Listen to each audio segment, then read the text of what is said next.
Assalamu alaikum, жылқы сүйүүчүлөр, аламан улак сүйүүчүлөр. Бизде кезектеги чыгарылыш сатуудагы ат Кара Суу району Папан айылынан болмокчу.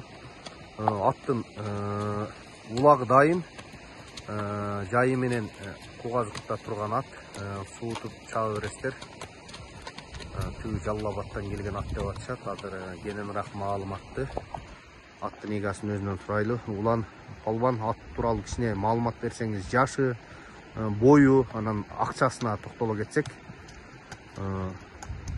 Аттын жашы 3 асый. Бизге ушул жаңа сыйына пуштусуна келди. Почти 3 жылдан бери мен өзүбүз багып өзүбүз чабып атабыз. 1 жыл үйргө койдук. Быйыл Кугазык болду, үйргө коюлбады. Анан ушул акамдын аты өзү. Акам сатып бер, пул керек дегенде сатып атабыз. Аттын түбү Жалал Абадтан Тарамазар деген жерден алып келген. Улагы кандай Палбан? Улагы тамай. Келеси дагы жакшы.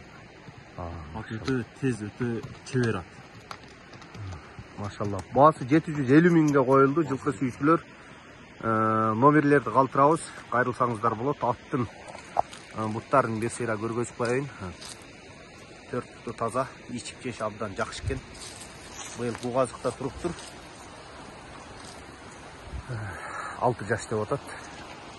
Улагы тамай, улакта жүргөн сорунга таштаганда видеолор бар. Өтө курчтук экен. Айрылсаңыздар болот. Машалла, азыр тургандан бери эми сарайдан эми алып чыктык. Ат өтө энергиясы жакшы ат экен. Кайрылсаңыздар болот. Номерлерди калтырабыз. Бардыгыңыздарга ушундай жакшы жылкы насип кылсын.